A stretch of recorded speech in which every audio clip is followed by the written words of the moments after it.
오늘 설교 제목은요, 정말 하나님이 하셨습니까? 정말 하나님이 하셨습니까? 라는 제목으로 말씀 나누고자 합니다. 오늘 설교 제목처럼 하나님이 하셨습니다, 이런 말과 간증들을 많이 들어보셨죠? 네, 저도 많이 들어봤는데요. 그런데 여러분, 정말 하나님이 하셨습니까? 그런 이야기들을 많이 듣는데 정말 하나님이 하셨을까? 어렸을 때는 그러면은 저분은 아무것도 안 하고 가만히 있었나? 신기하다, 이런 생각을 어렸을 때는 했던 것 같습니다. 물론 이런 질문, 정말 하나님이 하셨을까? 네, 하나님이 하셨지만 그렇다 하여서 인간의 책임이 간과되는 것은 아닙니다. 오늘 본문에서 우리는 맡겨진 일에 자신의 지위와 그리고 어떤 여러 가지 인간관계들 그리고 경험들을 총동원하여서 일을 하는 한 사람을 볼 수가 있는데, 바로 느헤미야입니다. 이 느헤미야는 거대 페르시아 바사 제국의 고위 관료였습니다. 생각을 해보면 사무엘과 같은 그런 선지자나 제사장이 아니었고, 그리고 우리가 얼마 전까지 살펴봤던 에스라는 어떠한 일을 하는 사람이었습니까? 율법 학자였습니다.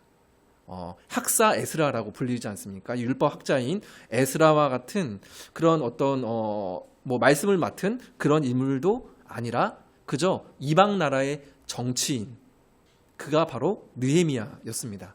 근데 그런 그가 그 신앙적인 어떤 영적인 부분 상징을 하는 예루살렘의 성벽을 재건하는 그 임무를 완수를 합니다. 그 성벽이라는 것이 잠깐 나누었던 것처럼 단지 그냥 성벽을 쌓았다, 여기로만 끝나는 것이 아니라 신앙적이고 영적인 의미가 있는 것이 예루살렘 성전이고 성벽이죠. 그래서 그 의미가 굉장히 큰 거죠. 그것을 그대로 보고도 마음이 무디어져서 그거를 다시 우리가 보수해야겠다라는 생각도 하지 못한 채로 오랜 기간 있었던 그 백성들의 마음을 다시금 일깨우고 다시금 생기를 넣어서 으쌰으쌰 하면서 성벽을 짓는 것 자체가 느헤미야가 사실은 한 일이기 때문에 이것은 굉장히 쉽지 않으면서도 굉장한 일을 한 것이죠. 그래서 많은 학자들이 성경적인 리더십, 옛날에도 무슨 리더십, 무슨 다니엘 리더십, 이런 강의들이 옛날에 유행처럼 한번 90년대에 확 유행을 했었던 적이 있었거든요. 근데 성경적인 리더십을 했을 때에 가장 많이 거론되는 인물은 사실 느헤미야입니다. 그래서 학자들이 느헤미야를 가지고 이 리더십을 가장 많이 연구를 실제로 하기도 합니다. 우리는 모두 리더의 자리에 서게 될 겁니다. 그렇게 되어야 하고 그것이 정말로 축복의 자리인 줄 저는 진심으로 믿습니다. 네, 저는 진심으로 믿습니다. 정말로 리더의 자리가 여러분 축복의 자리입니다. 저 같은 사역자뿐만이 아니라 한 가정에서 어머니로, 아버지로 그 자리에 선다는 것도 사실은 리더입니다. 리더이고, 그리고 뿐만이 아니라 직장과 교회에서도 여러분들을 하나님께서 부르실 때가 분명히 있을 겁니다. 꼭 어떠한 특별한 자리가 아니라 할지라도 기본적으로 세상의 한 복판에서 하나님을 따르며 그분의 기준을, 그분의 진리를 기준 삼아서 살아가는 것 자체가 이미 리더의 어떠한 성격을 가지고 있는 게 아닐까? 저는 그런 생각도 해보았습니다. 세상은 사실은 대부분 이제 한 방향으로 흘러간다고 보았을 때 하나님의 말씀을 기준으로 삼고 살아가는 우리는 거기에 대해서 그게 아닌데 하고 멈출 수도 있는 사람들이 또 그리스도인 아닙니까? 때문에 리더의 성격을 성도라고 하면 다 기본적으로 가지고 있지 않을까라는 그런 생각도 해보았습니다. 오늘 본문을 통해서 하나님이 쓰시는 사람, 하나님이 하셨습니다라고 겸손하게 고백을 하면서도 동시에 자신이 가지고 있는 임무를, 갖고 있는 역량을 최선을 다하여 감당하는 이 느헤미야의 모습을 통해서 우리가 얻을 수 있는 도전과 지혜와 또 위로가 있었으면 좋겠습니다. 저는 개인적으로 참 위로를 많이 받았는데요. 이제 본문을 살펴보면서 그 느헤미야가 어떻게 행했고 어떠한 과정을 통하여서 성벽을 재건을 했는지를 한번 좀 살펴보면서 우리가 지혜를 얻었으면 좋겠습니다. 자, 11절을 먼저 보시면 제가 한번 읽어드릴게요. 내가 예루살렘에 이르러 머무른 지 사흘 만에 라고 기록을 합니다.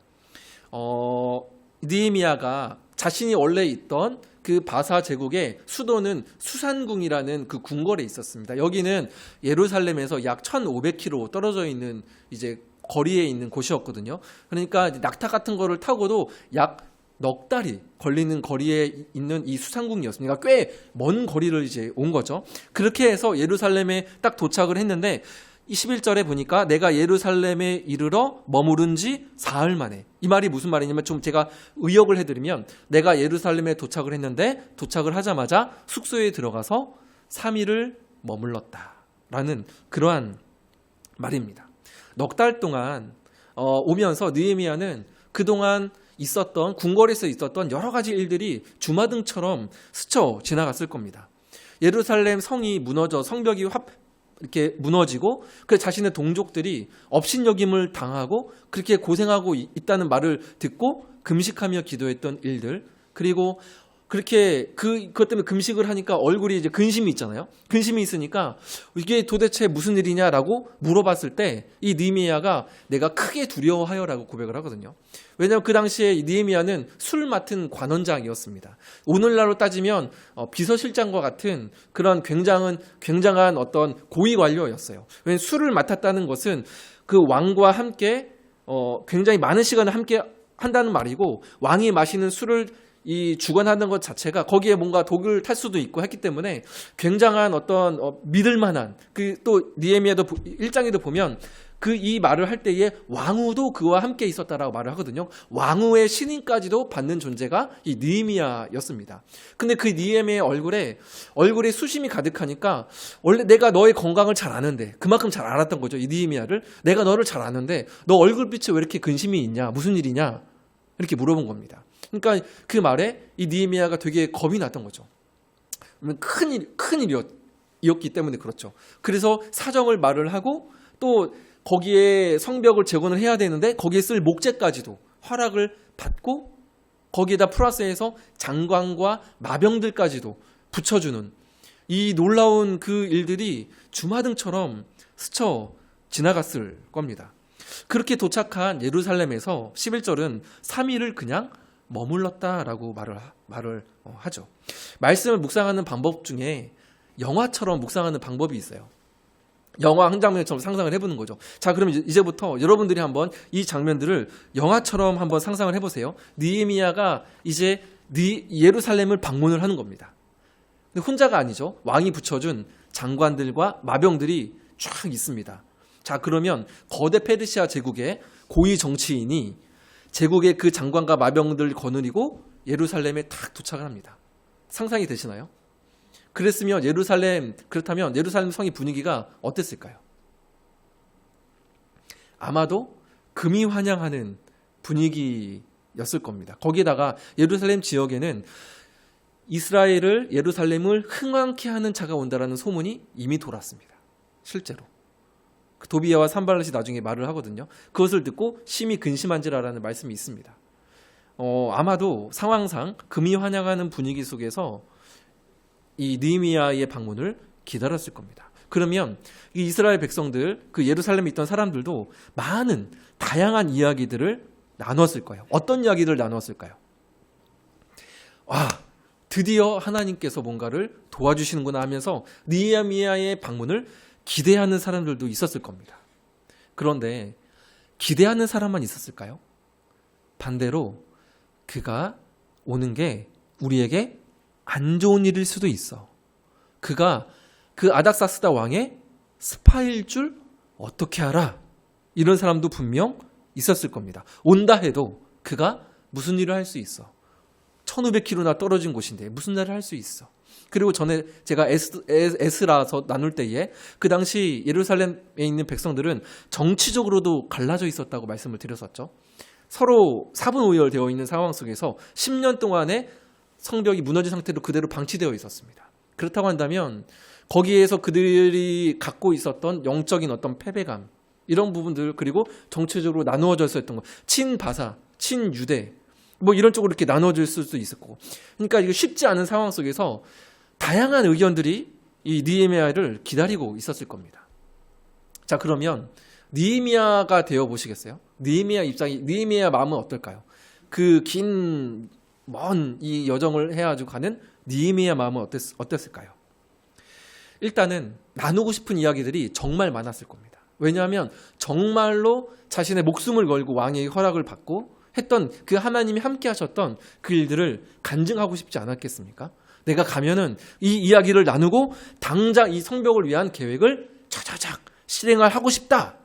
그리고 내가 가면 그래도 유다 민족들이 나를 환영해 주겠지? 반겨주겠지?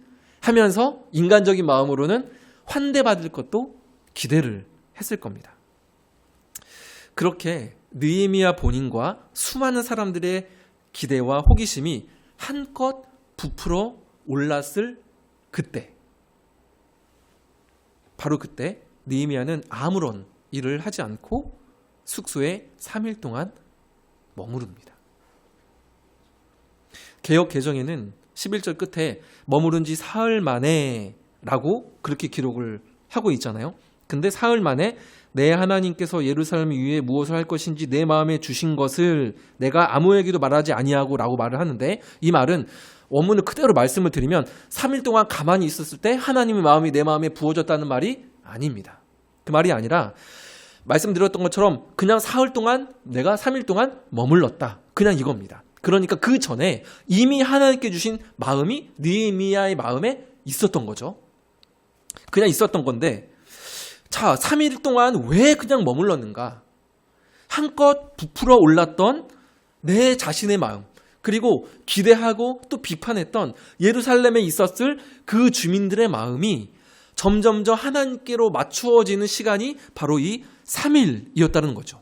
여러 말들과 기대와 관심을 향하여서 이 느헤미야는 바로 반응하지 않았어요. 내가 도착하면 이런 계획을 통해서 이렇게 일을 하리라 부풀어 오른 자신의 마음이 하나님의 마음으로 다시금 맞춰지는, 조율되는 시간이 느헤미야 입장에서는 3일이었고, 무너진 불타버린 성벽을 보면서도 무뎌진 마음을 가진 채, 낙심한 채 살아가던 유대인들의 마음이 하나님의 하실 일을 기대하며 하나님의 마음으로 조율되는 시간이 또한 3일이었던 겁니다. 그러니까 그들의 기도로부터 하나님께 부어주신 그 마음을 스스로 간직하기 위해서 스스로 거리를 둔 시간이 3일이었다라는 겁니다. 백성들 중에는 분명 이런 사람도 있을 거예요. 그가 온다고? 나는 할 만큼 했어.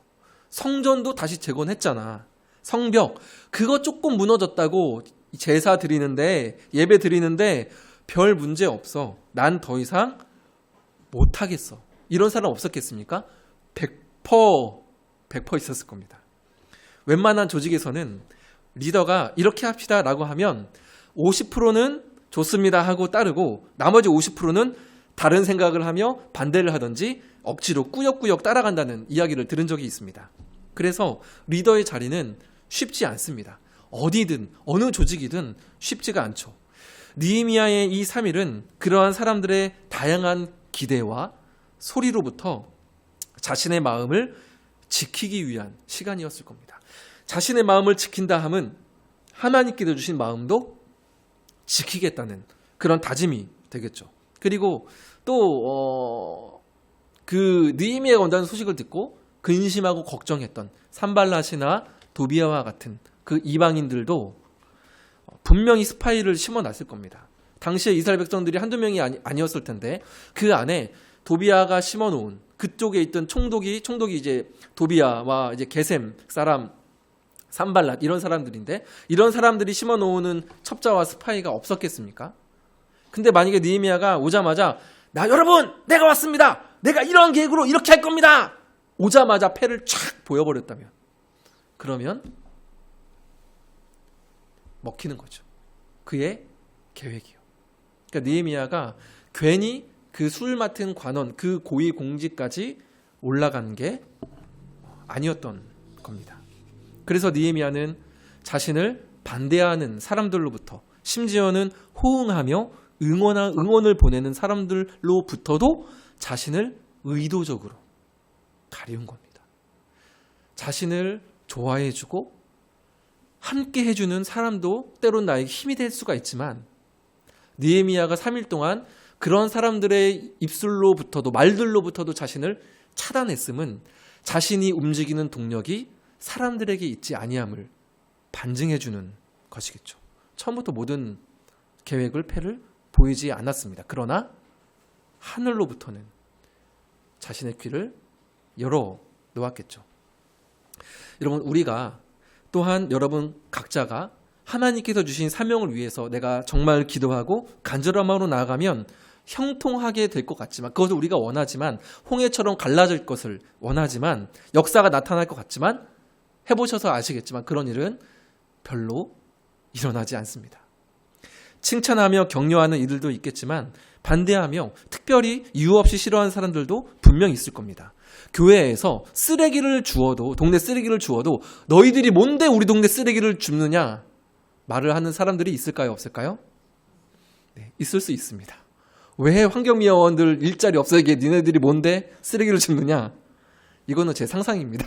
실제로 그런 일이 있었다는 아니고 충분히 그것도 이렇게 색안경을 끼고 볼 수 있는 분들이 있을 수 있습니다. 그리고 교회 안에서 소그룹을 인도해 보신 분 계시죠. 근데 거기에서도 그 소그룹 인도를 아시겠지만 그 자리도 쉽지가 않아요. 한 분이 뭔가 이제 다른 의견을 내거나 뭔가 이제 이렇게 눈빛이 달라지거나 그러면 그게 그렇게 마음이 어려운 것을 아마 여러분들도 경험을 해보셨을 겁니다. 그럼 낙심이 되고 마음이 힘들겠죠. 근데 여러분, 앞으로 여러분이 리더의 자리에서 그런 일들을 맞닥뜨릴 때에 그런 일이 생긴다면 여러분 오늘 말씀을 기억하셔서 사람들의 기대와 관심으로부터 자신을 잠시 가리워 보세요. 그냥 단순히 닫는다는 게 아니라 어떤 나의 마음, 영적인 그러한 어떤 귀를, 물론 그렇다고 사람들의 말을 안 들을 수 없지만 그 귀를 의도적으로 내가 그들의 관심과 기도로부터 내가 한번 마음으로 차단을 하고 대신에 하늘의 하나님께는 활짝 열어놓는 겁니다. 이것이 사람들의 기대와 관심으로부터 내 자신을 가리우는 그러한 지혜입니다. 느헤미야는 그러한 지혜가 있었습니다. 이게 여러분 솔직히 말씀을 드리면 말을 하는 거는 쉽습니다만 제가 여기에 제 자신을 투입을 해본다고 하면 어려워요. 내 자신을 가리운다는 게 쉽지 않습니다. 시간이 필요하고 때로는 그 안에 인내도 필요해요. 훈련이 필요하다는 겁니다. 그 처음부터 그게 잘 안 돼요. 어려워요. 저도 그 처음부터 힘들었습니다. 힘들었지만 조금씩 때로는 마음도 아프면서 때로는 눈물도 흘리면서 그 시간이 지나가면서 그렇게 내 자신을 가리워지는 게 조금씩 가능해집니다. 그래서 리더의 자리가 사실은 쉽지 않고 그 자리가 때로는 느헤미야처럼 3일이 될 수도 있고 수년이 될 수도 있고 수십 년이 될 수도 있지만 자신을 가리우는 지혜를 하나님께 간구하며 맡겨주신 사명의 빛을 따라 전진할 때 우리는 주님께서 주신 사명을 감당할 수 있습니다. 그러한 지혜가 저에게도 있고 또한 여러분에게도 있기를 간절히 소망합니다. 저는 이 부분에서 많이 배우고 성장해야 합니다. 그저 최선의 마음이면 될 거라고 생각하는 그런 마음으로 사역을 저는 지금까지 해왔거든요. 근데 솔직하게 냉정하게 지난 날들을 제가 자평해본다고 한다면 반반입니다. 반반. 마음이 중요한 만큼 이 느헤미야처럼 상황에 맞는 지혜가 필요합니다. 저는 이거를 알게 된 지 그렇게 오래되지 않은 것 같아요. 마음만이었으면 느헤미야가 오자마자 패를 다 깠겠죠. 그럼 바로 차단당했을 겁니다. 여러 가지 괴계와 이 반대하는 세력들이 차단당했을 거예요. 어떤 목사님의 책에서 이런 문구를 읽은 적이 있어요. 뜻이 좋으면 사람들이 다 동의하리라고 생각하는 것은 천박한 낙관론이다. 여러분 이해가 되시나요?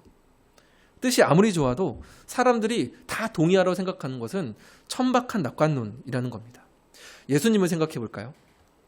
예수님은 하나님의 때와 방법을 따라서 자신을 드러내기도 하고 가리우기도 하셨어요. 사람들이 자신을 왕으로 삼으려 할 때 어디로 물러나셨습니까? 산으로 물러나셨죠.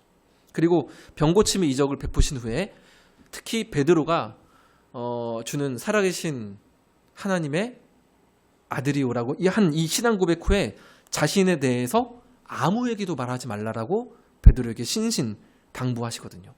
똑같은 이치죠. 느헤미야처럼 자신을 가리우는 지혜입니다. 십자가의 때가 다가오자 유대인 가운데 드러나게 다니지 아니하시고 라는 말씀도 있어요. 요한복음 11장 54절 한번 보여주시겠어요? 같이 한번 읽을게요. 시작. 그러므로 예수께서 다시 유대인 가운데 드러나게 다니지 아니하시고 거기를 떠나 빈들 가까운 곳인 에브라임이라는 동네에 가서 제자들과 함께 거기 머무르시니라. 그렇죠? 머무르시니라. 머무리다. 똑같은 단어가 사용이 되었죠. 유대인 가운데 드러나게 다니지 아니시고 함께 거기 머무르시니라. 자기 자신 스스로를 가리우신 겁니다. 이거는 처세술이 아니라 지혜입니다. 신령한 지혜인 거죠. 저는 담임 목사인 제 자신이 마냥 순진하지 않기를 원합니다.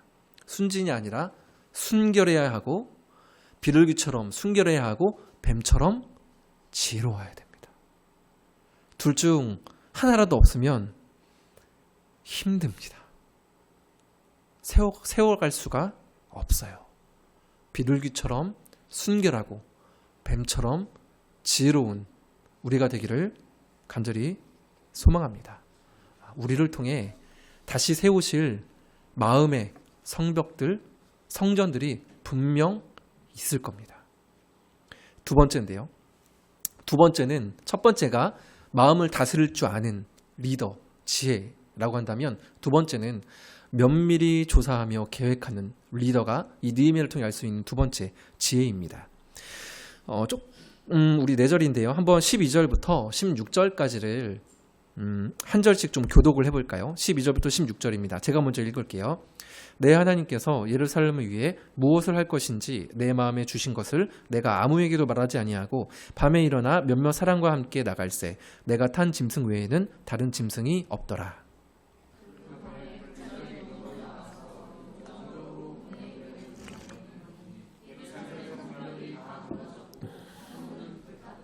앞으로 나아가 샘문과 왕의 못에 이르러서는 탄 짐승이 지나갈 곳이 없는지라.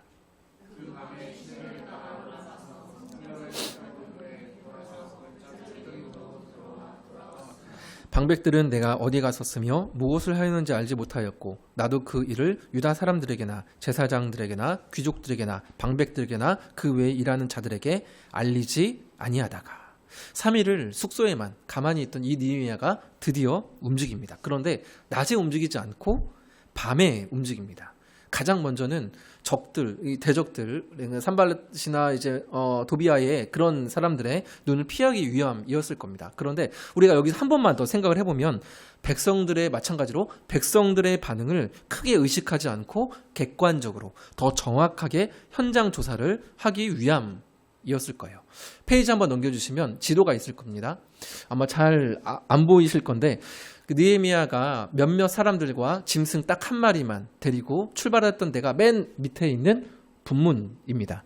그리고 오른쪽으로 샘문 이쪽으로 요 정도까지 이제 오다가 그 다음에 이제 올라가서라는 단어가 나오는데 그건 이제 이 뒤쪽으로 이렇게 그 얕은 산이 있습니다. 여기가 이제 기드론 골짜기인데 그 위로 올라가서 성벽 전체를 이제 한번 살펴봤다는 거죠. 그러니까 성전이 있는 위쪽보다는 이 중간을 잘랐을 때의 밑에 쪽 부분이 훨씬 이제 그 성벽의 어떤 손상도가 심했다라는 것을 이제 보여줍니다. 그 중심으로 느헤미야가 시차를 돌았으니까요. 그런데 만약에 여기가 이렇게 보기에는 아주 넓지도 않지만 그렇다고 아주 크지도 않습니다. 어느 하루면 충분히 돌아볼 수 있는 거리가 되거든요. 지금의 예루살렘 성벽은 사실은 이것과는 모양이 좀 많이 다릅니다. 이거는 그 이후에 오스만 제국인가 그때에 새로 거의 다 한 90% 이상이 새로 건축된 모습이 지금의 예루살렘 성벽이고 요거는 이제 느헤미야 시대 때는 오늘날과 성벽과는 많이 다릅니다. 어쨌든 요거를 도는데 어느 정도 시간은 걸렸을 거예요. 근데 만약에 상상을 해보세요. 느헤미야와 몇몇 사람들이 밤이 아니라 대낮에 저기를 시차를 나갔다면 백성들이 따라다녔을까요? 따라다니지 않았을까요?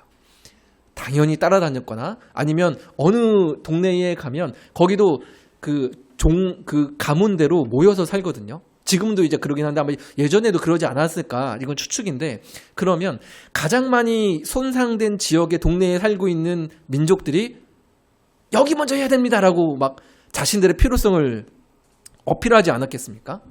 그랬으면 느헤미야 입장에서는 더 정확하고 객관적인 조사를 하지 못했겠죠. 그러니까 의도가 있었던 겁니다. 더 객관적이고 정확하게.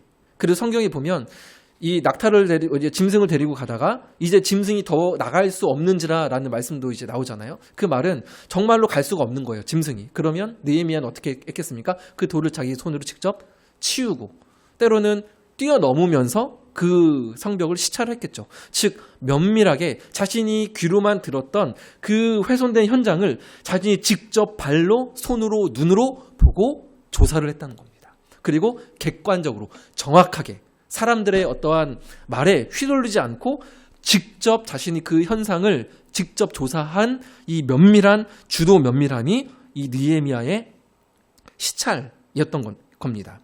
그래서 실제로 느헤미야 3장에 보면 놀랍도록 세밀하게 작업 분담을 하는 내용들이 나옵니다. 성경을 보면 3장을 한번 잠깐 펼쳐보시겠어요? 1절이 끝난 다음에 2절 시작이 어떤 단어입니까? 그 다음이죠. 그 다음은 3절에 어무는, 4절에 그 다음은, 5절에 그 다음은, 6절에 옛무는, 7절에 그 다음은 무엇입니까? 그만큼 철두철미하게 계획하고 여기에는 어느 민족이 어느 족속 사람들이 누가 언제 어떠한 순서대로 어떻게 보수를 해야겠다는 생각이 이미 느헤미야에게는 시찰을 하면서 다 머릿속에 있었다는 거죠. 너는 다 계획이 있었구나. 바로 이 밤중에 그 조사에서 면밀한 조사예요. 이 계획 가운데에서 나온 결과가 3장의 재건의 실제 현장이었다라는 것입니다. 여러분은 어떠신가요? 주님께서 맡기신 일을 감당할 때 아니면 때로는 가정에서 직장에서 어떤 일을 할 때에 면밀하게 조사를 하고 계획을 하십니까? 아니면 나는 조금 마음파다. 그래서 뜨거운 마음만으로 시작을 하십니까? 쉽게 결정을 하고 진행해야 할 일들이 있지만 지금 오늘의 본문처럼 면밀하게 조사하고 계획 가운데에 이루어져야 하는 일들이 있습니다. 예수님께서도 누가복음에 이런 말씀을 하셨어요. 너희 중에 누가 망대를 세우고자 할진대 자기의 가진 것이 준공하기까지에 족할는지 먼저 앉아 그 비용을 계산하지 아니하겠느냐. 그렇게 아니하여 그 기초만 쌓고 능히 이루지 못하면 보는 자가 다 비웃어 이르되 이 사람이 공사를 시작하고 능히 이루지 못하였다 하리라. 제가 작년 봄쯤에 봄이 맞을 겁니다. 저희 청년들과 당일로 수원에 있는 그 캠핑장을 갔었죠. 파란 하늘, 그 낭만, 삼겹살 너무 이제 맛있고 좋았는데 그래서 한번 갔다 와서 제 캠핑에 꽂혔습니다. 당근이랑 네이버에서 제일 유명한 캠핑 카페가 초캠 장터라고 있거든요. 캠핑 퍼스트. 아마 아시는 분 아실 텐데 거기를 들락날락 거리면서 제가 정말로 가성비 최고의 이거를 딱 고르고 한 서너 달을 잠복을 해가지고 텐트를 인천 가까운 데까지 가가지고 했습니다. 사왔습니다. 텐트 치고 캠핑 한번 가리라. 우리 가족들끼리도 가고 교회에서도 한번 가리라. 근데 지금까지 단 한 번도 텐트를 펼쳐보지도 못했습니다. 장비들은 이제 베란다에 애물단지로 전락했고 지금까지 한 4번 정도 아빠 우리는 저 텐트 도대체 언제 한번 들어가 볼 수 있어요? 아내가 올해도 못 팔면 그냥 팔아 라는 말을 들을 때마다 자리를 피하고 싶었습니다. 그래서 괜히 이제 아내 그 말 하면은 그 텐트가 좀 크거든요. 베란다에 있어요. 그러면 괜히 가서 이제 응차 해가지고 옆에 구석에 이렇게 좀 이렇게 방해 안 되게 괜히 세워놓고 이제 그랬습니다. 미스였던 거죠. 저의 시간 일정과 저희 상황, 에너지를 계획하지 못했습니다. 마음이 뜨거워서 꽂혀서 마음만 앞선 결과였습니다. 팔아버리지 않을까 싶은데요. 하나님은 근데 그런 마음도 하나님을 향해서 일을 할 때 그런 마음도 정말로 기뻐 받으십니다. 그러나 동시에 우리에게 베푸신 이성과 지혜를 사용하기를 원하십니다. 시뮬레이션이 필요해요. 계획이 필요한 거죠. 느헤미야처럼 하나님 앞에서 마음을 준비할 뿐만 아니라 우리를 둘러싼 나를 둘러싼 상황과 여건들을 잘 고려하여서 내가 할 수 있는 최선의 계획을 세우는 것. 이것이 주님의 일을 감당하는 자들이 가져야 할 자세입니다. 이제 결론이자 마지막으로 최고의 지혜, 최고의 리더십이 있다고 한다면 그것은 하나님을 의지하는 지혜였습니다. 17절과 18절을 같이 한번 좀 읽어보면 좋겠습니다. 같이 읽겠습니다. 이에 내가 그들에게 이르되 죄송합니다. 잠시만요. 네네. 2장 17절 18절 같이 한번 읽겠습니다. 시작. 후에 그들에게 이르기를 예루살렘이 황폐하고 성문이 불탔으니 자 예루살렘 성을 건축하여 다시 수치를 당하지 말자 하고 또 그들에게 하나님의 선한 손이 나를 도우신 일과 왕이 내게 이른 말씀을 전하였더니 그들의 말이 일어나 건축하자 하고 모두 힘을 내어 이 선한 일을 하려 하매. 굉장히 명확한 연설입니다. 상황을 진단을 했습니다. 우리가 당한 공경은 하면서, 그죠? 우리가 당한 공경은 상황을 진단하고 또 성벽 건축이라는 목표를 선명하게 제시합니다. 거기 플러스 뿐만 아니라 건축을 우리가 하게 되면 무엇을 당하지 않으리라? 수치를 당하지 않을 거다라는 보상도 명확하게 제시함으로 백성들에게 동기를 부여합니다. 그러니까 리더는 이렇게 동기를 부여할 수 있는 그러한 부분들에 대해서 고민을 할 수 있어야 되죠. 이어서 또 하나님의 선한 손이 자신을 도우신 일과 간증을 한 겁니다. 아닥사스다 왕이 이렇게 해서 허락해줬다. 저기 이제 오고 있는 저 나무도 왕이 보내준 거야. 하나님의 손이 함께 했어. 플러스 왕의 조서까지. 왕이 허락했다는 내용까지 같이 딱 말을 하자 이에 백성들이 스스로 힘을 내어서 건축을 시작합니다. 개인적으로 느헤미야를 묵상하면서 부럽기도 하고 정말로 많은 도전과 위로를 받았습니다. 그의 지혜, 언변, 능력 너무나도 탁월했습니다. 그래서 도전도 되고 참 지혜도 얻었지만 부럽기도 하고, 왜냐하면 저에게 부족해 보이는 부분들이 느헤미야에게 너무나도 탁월해 있었기 때문에 참 부럽다라는 생각도 들었습니다. 그러나 정말로 큰 그의 지혜는 그런 자신의 마음을 간수하는 것들, 어떤 주도 면밀한 계획함, 이것도 그의 너무나도 중요한 지혜였지만 그 무엇보다도 그의 가장 큰 지혜와 능력은 하늘의 하나님을 의지하는 것. 이것이 가장 큰 리더십이었어요. 19절에 보면 제가 한번 읽어드릴게요. 호론 사람 산발락과 종이었던 암몬 사람 도비아와 아라비아 사람 게셈이 이 말을 듣고 우리를 업신여기고 우리를 비웃어 이르되 너희가 하는 일이 무엇이냐? 너희가 왕을 배반하고자 하느냐 하기로. 성벽 재건이 이제 시작이 되자 여지없이 대적들이 업신여기며 협박을 합니다. 사실 아닥사스다 왕은 이미 허락했잖아요. 그죠? 많은 것들을 붙여줬습니다. 물자도 붙여주고 장관들과 마병들과 호위하는 그 사람들까지 붙여줬습니다. 그러나 이 대적들은 이 사실을 잘 아직 몰랐던 것 같습니다. 그러니까 이렇게 네가 왕을 배반하느냐라고 말을 하죠. 그죠? 알았으면 이런 말을 못했을 겁니다. 다른 쪽으로 끌었을 거예요. 태클을 걸었을 겁니다. 근데 네가 왕을 배반하려 하느냐? 이거는 왕의 허락을 아직 잘 몰랐던 겁니다. 이 사람들이. 그러면 느헤미야 입장에서는 조서 한번 보여주면 끝날 일이에요. 그런데 느헤미야는 왕을 의지하지 않고 누구를 의지합니까? 하나님을 의지합니다. 이게 느헤미야의 지혜였던 거죠. 사람을 의지 않고 하나님을 의지할 수 있는 것. 이것이 느헤미야의 가장 큰 지혜였습니다. 그래서 20절 말씀 같이 한번 우리가 믿음으로 선포하면 좋겠는데요. 같이 한번 읽겠습니다.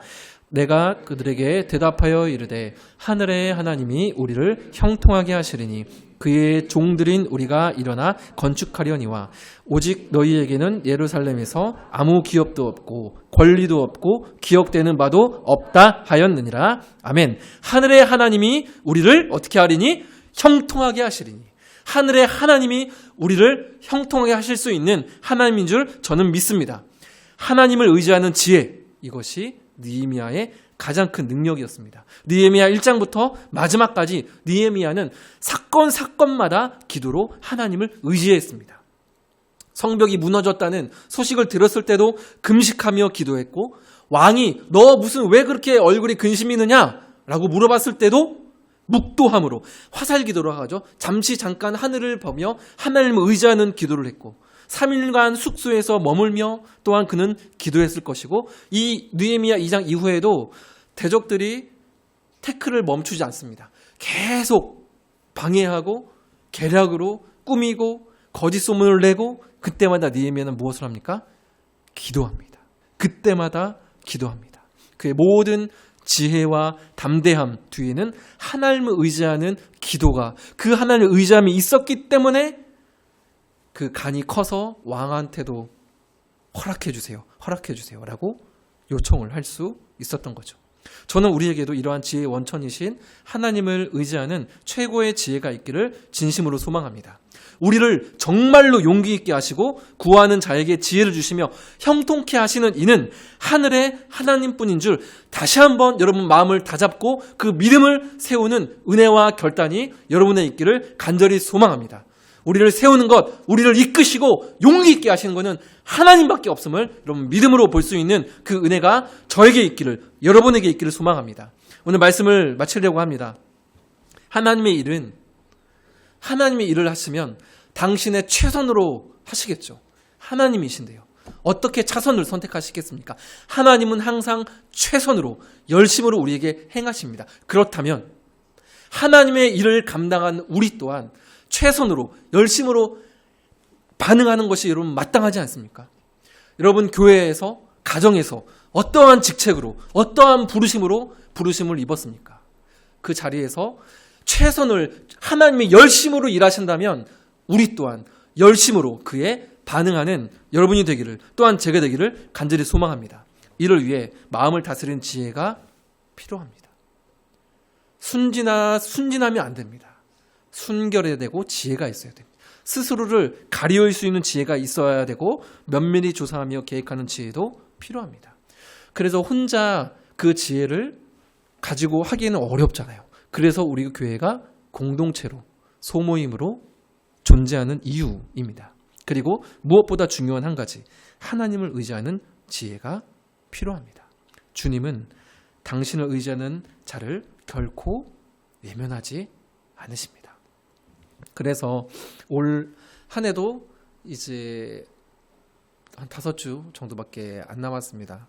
그래서 11월 달이 이제 다음 주면 끝나고 이제 곧 12월 달인데요. 12월 달은 원래는 저와 신명도 전도사님과 교대로 금요 철야를 인도하면서 했는데 마음의 말씀을 준비하면서 12월 한 달만이라도 이제 담임 목사로서 그 12월 한 달의 금요 철야를 제가 다 인도를 해야겠다라는 마음을 일주일 동안 계속 부담을 주셨습니다. 그래서 그렇게 하기로 어제 전도사님께도 이제 말씀을 드리고, 그래서 뭐 긴 시간 하지는 않지만 12월 이제 4번이 되는 금요 철야는 제가 찬양 인도하고 그렇게 함께 기도를 하려고 합니다.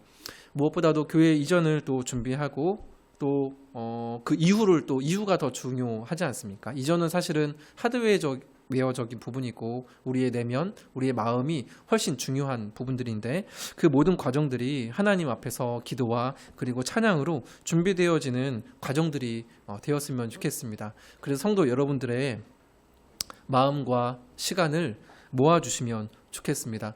제가 알기로는 저희 성도분들 적지 않은 분들이 몸이 편찮으세요. 그래 저혈압으로 고생하시는 분도 있고 어지럼증이 오셔서 한두 달간 지금 힘들어하시는 그런 분들도 계십니다. 연말이라 많이 바쁘신 분들도 계시는 것 잘 알고 있습니다. 아픈 몸을 이끌고 억지로 나오세요라는 말 결코 아닙니다. 그런 성도분들께서는 금요일날 그 시간을 기억해 주시고 그 자리에서 여러분들 마음 모아서 기도해 주시면 좋겠습니다. 그리고 내가 조금 끙끙대면서도 나와서 그렇게 기도할 수 있다. 그러면 이 자리에 나와서 같이 그 이후를 위해서 또한 함께 찬양하는 가운데에 성령께서 우리에게 주시는 그런 감동을 함께 누리고 계획할 수 있으면 좋겠습니다. 우리 정말 마지막으로 시편 9편 10절 말씀인데요. 이 말씀을 우리가 믿음으로 저와 함께 세 번만 선포하고 오늘 말씀 마무리하면 좋겠습니다. 우리 3번 같이 한번 읽겠습니다. 여호와여, 주의 이름을 아는 자는 주를 의지하오리니 이는 주를 찾는 자들을 버리지 아니하심이니이다. 여호와여, 주의 이름을 아는 자는 주를 의지하오리니 이는 주를 찾는 자들을 버리지 아니하심이니이다. 여호와여, 주의 이름을 아는 자는 주를 의지하오리니 이는 주를 찾는 자들을 버리지 아니하심이니이다. 아멘.